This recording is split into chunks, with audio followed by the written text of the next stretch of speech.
The movie starts with Bea entering a cafe and asking to use the restroom. However, the waitress says it's only for cafe customers. Bea realizes she needs to buy something to be considered a customer, but the payment area is crowded, so Bea asks the waitress to let her use the restroom first, promising to pay later. The waitress ignores her until Ben steps in, claiming to be Bea's husband. He insists she can use the restroom since he wants a drink. Reluctantly, the waitress agrees and Bea thanks Ben before rushing inside. After Bea comes out, Ben invites her for a drink. Bea appears grateful and accepts, despite Ben noticing towels stuck in her shoes. Surprisingly, Bea brushes it off, showing eagerness to spend time with Ben. He's surprised but decides to go along to avoid embarrassing her. And so they begin their journey to different places. Their hearts filled with happiness, Bea and Ben decide to share dinner at Ben's house. The next morning, Bea quietly leaves Ben's apartment without telling him. When Ben wakes up and realizes she's gone, he becomes upset. Bea calls her sister, Holly, explaining the situation. Holly learns that Bea met a charming man but kept his name secret. Despite this, Bea confides in Holly that she feels content with him. Holly advises Bea to return to Ben's apartment and spend more time with him. Following her sister's advice, Bea goes back to Ben's apartment. However, she's shocked when she overhears Ben talking to his friend, describing her as boring and expressing relief at her absence. Heartbroken by Ben's hurtful words, Bea leaves feeling sad. 6 months later, Ben is seen at a nightclub with his friend Peter. There he meets Claudia, Peter's sister, who is accompanied by Holly, Bea's sister. To their surprise, Bea is also at the nightclub, visibly angry with Ben. She tries to provoke him by claiming she's engaged to someone else, but Ben mocks her. Bea ignores him. A year later, Bea goes on a summer vacation to Australia with her family and Claudia's family. She feels saddened by her breakup with her fiancé Jan and her decision to drop out of law school. It's revealed that Jan is the man Bea got engaged to 6 months after meeting Ben at the cafe. Bea and Jan separated. A year later, Ben, the person Bea met at the cafe and later encountered at the nightclub, meets Bea for the 3rd time on the plane to Australia, as Claudia invited him without informing Bea.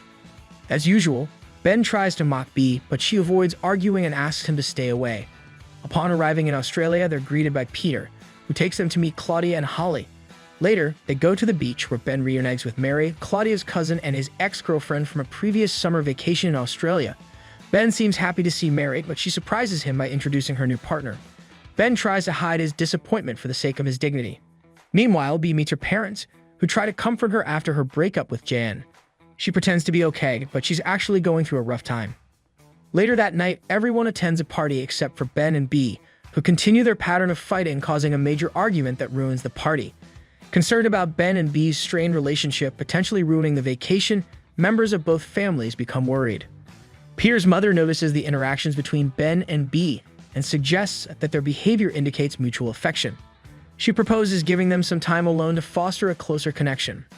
The next day, Peter's mother asks Ben and Bea to retrieve her forgotten glasses from the boat.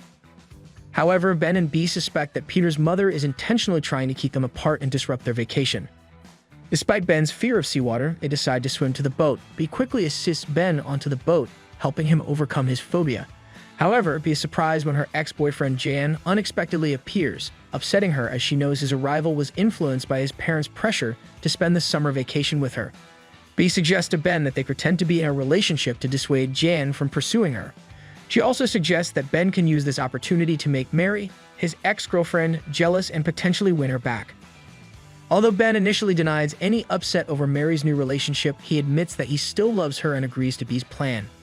Back home, they begin their pretense of being in love. Claudia invites them to join her on a trip to the mountains, where they continue their charade. However, Ben is surprised to find a spider in his clothes, causing him to undress hurriedly.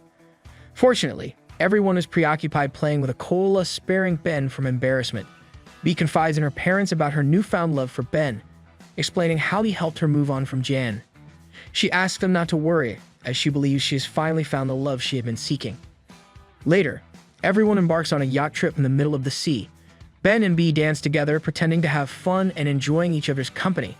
Eventually, they stand at the end of the yacht, reenacting a scene from the movie Titanic. The onlookers, except for Mary and Jan, are thrilled by Ben and Bea's relationship and depart, leaving them alone.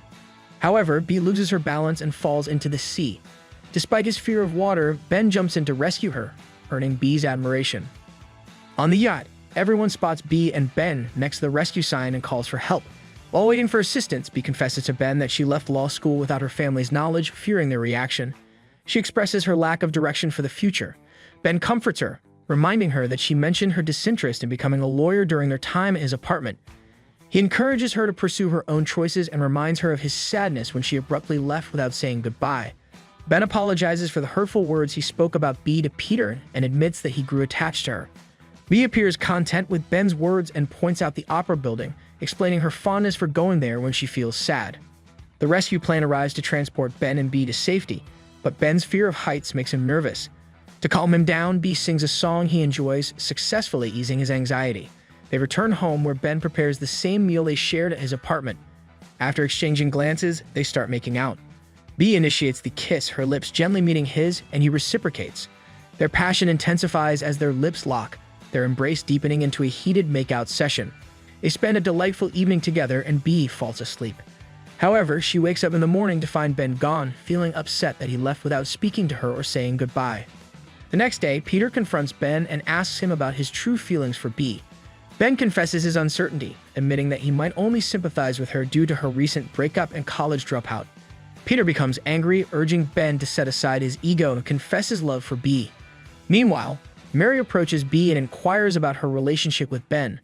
Caught off guard, Bea claims they are just friends and lies about her ability to get closer to Ben without becoming angry with Mary. Bea's parents find out that their daughter dropped out of college, but Bea mistakenly believes that Ben told them. Feeling betrayed by Ben's supposed betrayal of honesty, she confronts him and asks why he revealed the truth to his parents. Ben apologizes to Bea, explaining that he unintentionally revealed her situation to her parents. However, Bea refuses to accept his apology and decides she no longer wants to communicate with him. During the confrontation, Bea admits to everyone that she pretended to be Ben's girlfriend as part of their plan. At the party, Mary dances with Ben and confesses her love for him, expressing her longing for their past days together. She attempts to get closer to him romantically. Ben apologizes to Mary and clarifies that their relationship is only based on memories of the past, indicating that he no longer loves her. Observing the situation from a distance, Bea becomes visibly upset and decides to leave the party. She walks down the street overwhelmed by sadness and eventually gets into a taxi, crying intensely, realizing that she has fallen in love with Ben and never imagined him to be such a treacherous person. Meanwhile, Ben is sitting alone at the party, feeling hurt by Bea's reaction. Peter's mother approaches him and reveals that she knows he has feelings for Bea. She confesses that Bea left the party because she saw Ben dancing with Mary, indicating her jealousy and love for him. Peter's mother advises Ben to catch up with Bea and confess his love. Ben becomes convinced by her words and decides to take action in a bold move. He jumps into the sea and pretends to drown, urging everyone to call for a rescue plane. The plane arrives in time and saves Ben. He requests that the captain take him quickly to the opera, as he knows it is Bea's favorite place and where he wants to apologize to her. Meanwhile, Bea is standing in front of the opera building and spots Ben getting off the plane. She smiles, relieved to see him, and tells him he's a crazy man. Ben responds by admitting that he truly is crazy because he was on the verge of losing her love. He confesses his deep love for her, and their love story continues with a series of meetings, coffee, the nightclub, and even on the plane, culminating in their love story in Australia. If you enjoyed it, make sure to hit the like button and subscribe to my channel for more content like this.